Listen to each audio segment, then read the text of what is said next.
Bismillahirrahmanirrahim. Assalamualaikum warahmatullahi wabarakatuh. Alhamdulillahirabbil alamin wa bihi nasta'inu ala umuri dunya waddin.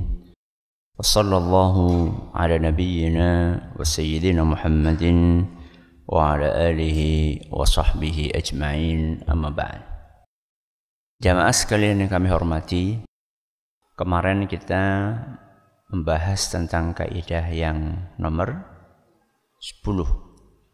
Hari ini kita akan membahas tentang kaidah yang berhubungan dengan sebuah profesi, yang berhubungan dengan sebuah pekerjaan yang dilarang keras di dalam agama kita, tapi anehnya masih banyak orang yang menggeluti profesi ini.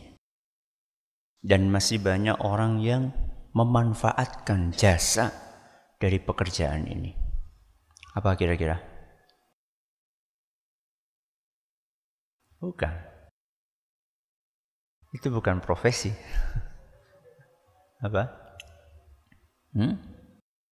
Oke. Tukang sihir. Apa? Tukang sihir. Tukang santet, pemening, dukun, para tidak normal. Inilah yang akan kita bahas hari ini. Profesi ini, tukang sihir, santet, dukun, paranormal, adalah sebuah profesi yang sangat dicela di dalam agama kita. Dan Al-Quran jelas sekali menyebutkan betapa buruknya pekerjaan ini. Tapi anehnya tetap saja banyak orang yang memanfaatkan jasa dari manusia-manusia yang tadi kita sebutkan. Padahal Allah Subhanahu wa ta'ala dalam kaidah yang akan kita pelajari hari ini mengatakan, وَلَا يُفْلِحُ السَّاحِرُ حَيْثُ أَتَى وَلَا يُفْلِحُ السَّاحِرُ حَيْثُ أَتَى.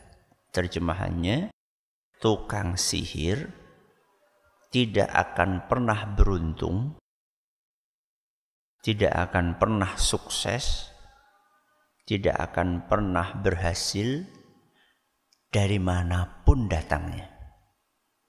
Apa artinya? Tukang sihir tidak akan pernah berhasil, tidak akan pernah beruntung, tidak pernah akan sukses dari manapun asalnya. Ini dalam surat Toha ayat 69. Surat apa? Toha ayat 69. Allah yang menguasai alam semesta ini, Dia yang berfirman, tukang sihir tidak akan pernah berhasil. Oh ya, masih ada orang yang memanfaatkan jasa tukang sihir. Dari yang bisnismen sampai yang politikus. Oh ya, masih ada yang memanfaatkan jasa mereka. Sing arep nyalek ben apa? Ben dadi. Yang mau buka warung supaya laris, yang mau daftar pekerjaan supaya lolos, yang akan melamar ya, supaya calon mertuanya hatinya lunak, yang istri berusaha bagaimana suaminya tidak poligami.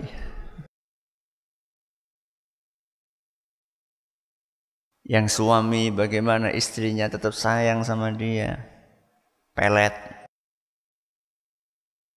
Banyak orang memanfaatkan jasanya tukang sihir, padahal Allah mengatakan tukang sihir itu tidak akan pernah sukses. Allah sendiri mengatakan itu. Kok kita tidak percaya dengan apa yang disampaikan oleh Allah tersebut? Ayat ini aslinya adalah ungkapan yang disampaikan oleh Nabi Musa alaihi salam ketika berhadapan dengan para tukang sihirnya sinten? Firaun. Ini dalam surat Toha ayat 65 sampai 69. Allah Subhanahu wa taala berfirman, qalu ya Musa imma an tulqiya wa imma an nakuna awwala man alqa. Tukang sihir itu berkata kepada Musa, wahai Musa, kamu duluan atau aku duluan? Apa maksudnya? Unjuk kesaktian dalam tanda kutip. Nah, ini kan sudah dikumpulkan. Ya, Fir'aun mendatangkan tukang sihir dari segala penjuru, min haitsu ata, dari segala penjuru didatangkan sama Fir'aun. Pokoknya tukang sihir nomor wahid yang ada di penjuru negeri ketemu sama Nabi Musa sendirian.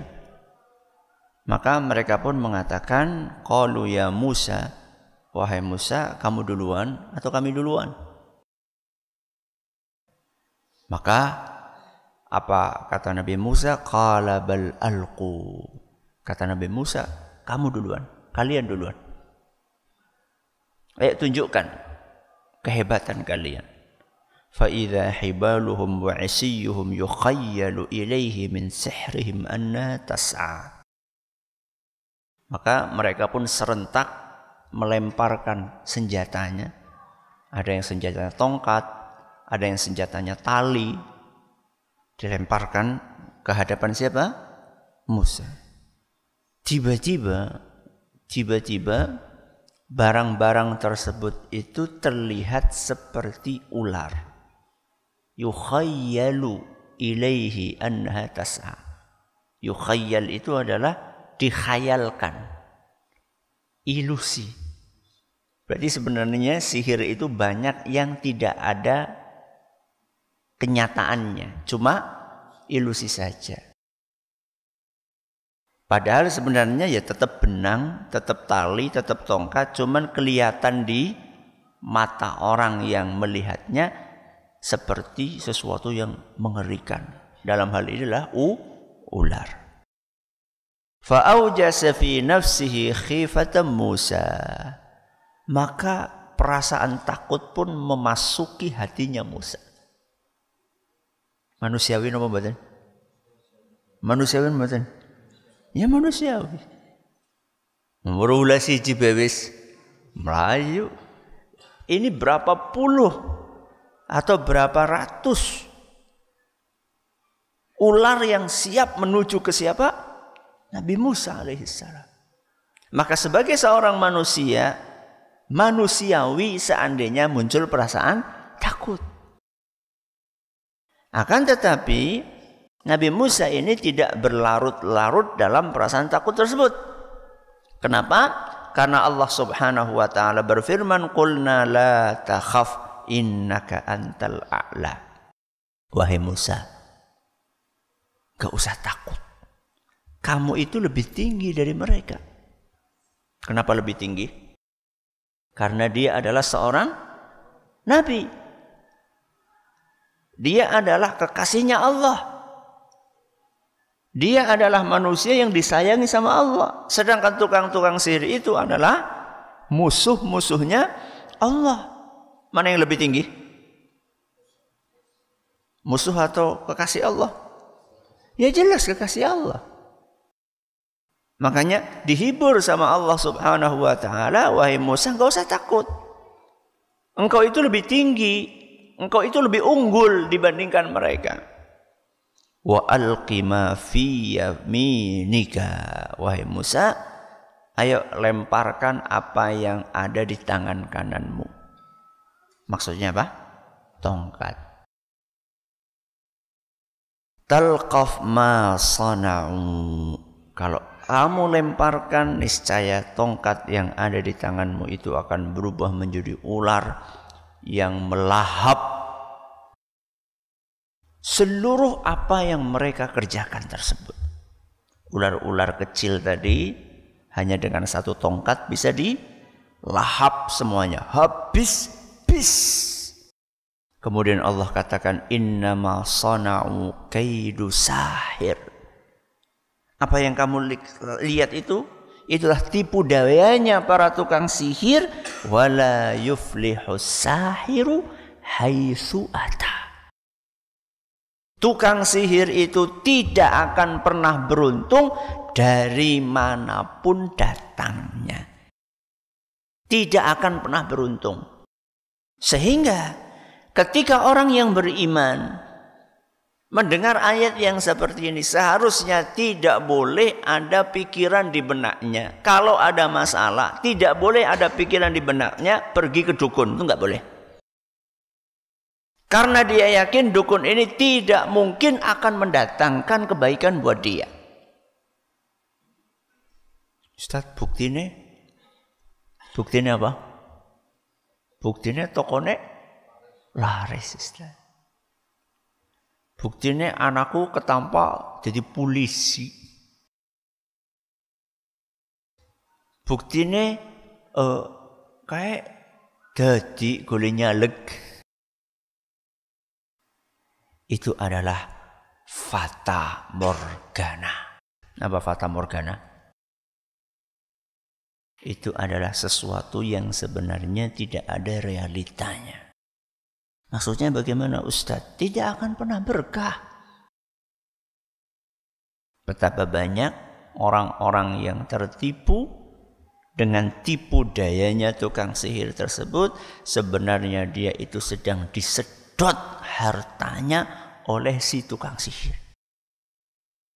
Kira-kira kalau minta pertolongan atau jasa dari dukun, paranormal, tukang sihir, itu kira-kira gratis apa mboten?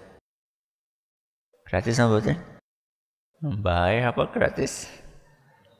Pasti bayar. Pasti bayar. Dan bayarnya nggak tanggung-tanggung. Semaunya dia pasang tarif. Apalagi yang sudah nongol di televisi. Oh, tarifnya tarif nasional. Sing kelas kampung belarang. Apalagi yang kelas nasional. Dan dia akan berusaha membuat pasiennya ini selalu tergantung dengan dia. Sekarang segini, nanti kalau sukses datang lagi ya. Nanti kalau berkembang datang lagi, pengen lebih besar lagi. Terus disedot hartanya seperti Dracula. Menyedot harta jenengan. Itu baru kerugian secara duniawi. Dan itu enggak ada apa-apanya dibandingkan kerugian secara ukhrawi. Jangankan kita percaya, lawang datang saja ke tukang sihir, ke paranormal. Lam tuqballahu salatun arba'ina yauman. Salatnya ora ditampa 40 dina bengi. 40 hari salatnya enggak diterima. Itu padahal cuma datang saja. Datang cuma nanya, enggak usah percaya. Dan ini berlaku buat orang-orang yang iseng. Ketik rek spasi kirim nomor ini. Itu juga berlaku. Salatnya tidak diterima 40 hari. Sekarang ini kan para dukun kan menyesuaikan, beradaptasi dengan apa? Dengan zaman. Sebutkan pinnya. Jangan. Itu akan menghabiskan pahala kita. Apalagi kalau sampai percaya. Bukan sekedar tanya tapi percaya. Kelangan ayam be mengdukun. Mbah dukun ayamku hilang. Tidak boleh. Ustaz, tapi kan dukunnya Islami. Lah gimana dukun apa? Islami. Tapi kan kelambine Ustaz, kita itu jangan tertipu dengan penampilan. Jangan tertipu dengan casing. Kalau sekedar berubah penampilan mudah sekali buat mereka. Mereka itu akan menyesuaikan dengan pasien yang datang. Kalau pasien yang datang orang tahu sholat,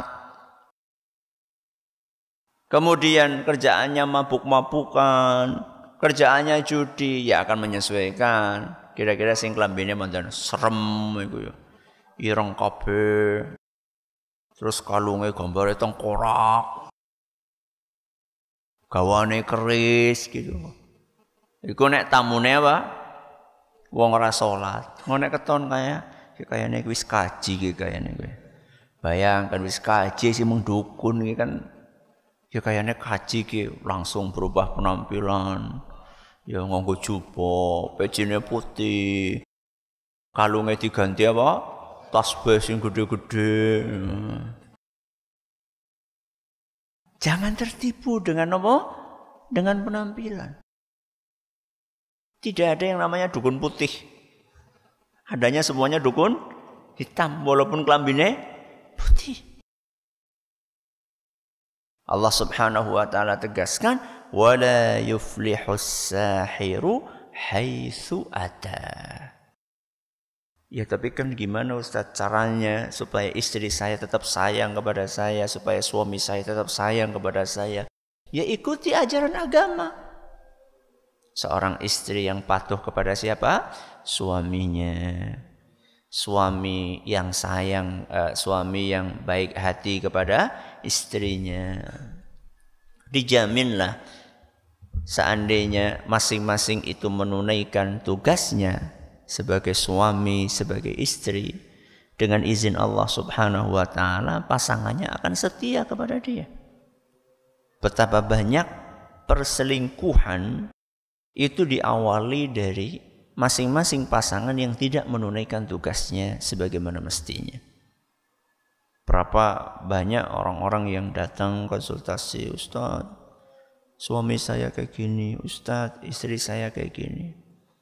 Selalu poin yang saya sampaikan ketika ada orang konsultasi seperti itu, selalu saya sampaikan, tugas jenengan sebagai suami atau sebagai istri sudah ditunaikan sebaik-baiknya atau belum?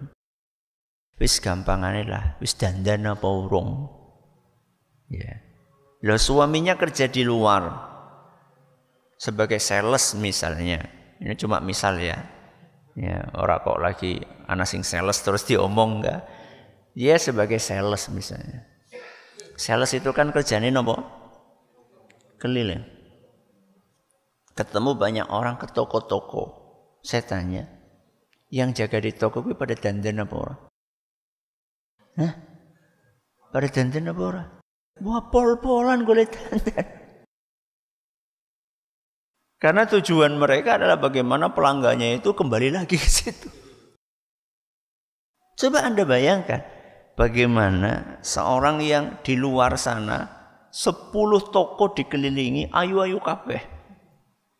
Bali-bali bojone ya Allah, sing mambu brambang, sing mambu kecut, sing mambu kukus. Apa ya kira-kira dia akan tertarik dengan istrinya? Itu kalau memang pengen membuat pasangan setia. Tunaikan kewajiban Anda sebagai seorang istri, sebagai seorang suami. Sama juga istri. Akan membeda-bedakan, akan membanding-bandingkan suaminya dengan artis yang ada di TV. Aduh. Wong anu artis yang TV atau mengsawah. Lagi mengsawah terus. Tapi kelembutan Anda sebagai seorang suami kepada istri, itu akan membuat istri semakin sayang kepada Anda. Jadi nggak perlu dukun-dukunan, itu nggak perlu. Itu cuma ngabisin duit aja. Termasuk ketika jenengan pengen tokone jenengan laris, itu nggak perlu pergi-pergi ke dukun. Jaluk apa? penglaris, ya, macam-macam itu. Ada yang penglarisnya itu centong. Centong ya centong. Pernah ada orang cerita, pira regane centong gue nek mengone mbah orang pinter itu ya 15 juta. Centong 15 juta. Astagfirullah. Padahal ini centong biasa. Nek nang pasar pira regane gue? Ya paling 3.000 lah. Dari kayu biasa kok. Paling juga kayu limbah. Bisa-bisanya 15 juta. Singane yo aku percaya iku yo. Makanya itu kaya raya itu. Maka enggak perlu yang kayak gitu. Cukup perbanyak zikir, ya. Perbanyak membaca istighfar. Itu sudah cukup. Maka seorang muslim itu sudah tidak zamannya lagi, sudah tidak pantas lagi setelah dia mendengar ayat-ayat Al-Quran seperti ini, sudah tidak pantas lagi dia untuk pergi kemana? Ke dukun. Yang lebih parah lagi itu adalah ketika orang pergi ke tukang sihir untuk mencelakakan orang lain. Kalau istilah kita apa? Santet. Karena persaingan bisnis, karena dendam, kesumat, akhirnya pergi ke tukang sihir. Mbah tulung kayak orang itu tolong disiksa. Sehingga banyak orang-orang yang di dalam perutnya rasanya kayak sakit, ya kayak diremes-remes. Apa bisa Ustaz? Bisa. Dengan bantuan setan. Seizin Allah bisa. Bahkan bisa sampai level mati, meninggal dunia. Rusak organ dalamnya. Organ dalam tubuhnya rusak. Cacat. Ada yang seperti itu. Makanya wajar seandainya Umar ibn Khattab radhiyallahu anhu itu menetapkan bahwa tukang sihir itu hukumannya adalah hukum mati. Karena apanya? Karena kejahatannya. Itu sulit dibuktikan itu di pengadilan. Kalau pembunuh jelas-jelas pakai pisau, itu kan ada barang buktinya. Nah sekarang bagaimana coba? Dia dari rumahnya main pakai boneka, kemudian dia apakan? Dia tusuk. Tahu-tahu yang sana kesakitan, mati. Gimana coba? Alat buktinya mana? Sulit dibuktikan secara real. Makanya mereka orang yang super jahat. Tapi bukan ujuk-ujuk kemudian digeruduk, bukan. Itu yang berhak untuk menjatuhkan siapa? Pihak yang berwajib, pihak yang berwenang. Karena saking jahatnya mereka wajar. Terus bagaimana Ustaz sikap kita dengan banyaknya dukun itu? Kita bikin dukun itu bangkrut. Gimana caranya? Rasa teka. Kenapa mereka tetap eksis? Karena banyak yang datang. Seandainya tidak ada yang datang, mereka akan gulung tikar. Masalahnya mereka semakin terkenal karena setiap hari ada orang yang berbondong-bondong ngumpul di situ. Padahal tidak sedikit pula dukun-dukun itu sing kere. Kan aneh. Anak golek pesugihan mang. Mungkin. Mestinya kan kalau dia itu pesugihannya manjur, mestinya kan wisugi kawit mien. Terakhir ada seorang ahli herbal, seorang sinse, dia cerita, dia punya paman dukun terkenal kemana-mana, ngobati orang, tapi dianya sendiri sakit-sakitan. Dia ini pernah bilang minta tolong sama ponakannya itu, ya, sama sinse itu untuk tolonglah aku diobati. Loh, panjenengan kok biasa ngobati wong? Dan sakitnya parah, penyakit berat. Dan yang datang kepada dia orang-orang yang sakitnya berat-berat juga. Itu kan aneh bin ajaib. Maka jangan sampai sebagai seorang muslim kita tertarik dengan para dukun itu, para tukang sihir itu, karena tukang sihir itu tidak akan pernah apa tadi? Beruntung, tidak akan pernah sukses, tidak akan pernah berhasil. Mudah-mudahan yang sedikit ini bermanfaat. Wallahu ta'ala a'lamu bissawab. Kita tutup dengan membaca subhanakallahumma wa bihamdika asyhadu an la ilaha illa anta astaghfiruka wa atubu ilaik. Wassalamualaikum warahmatullahi wabarakatuh.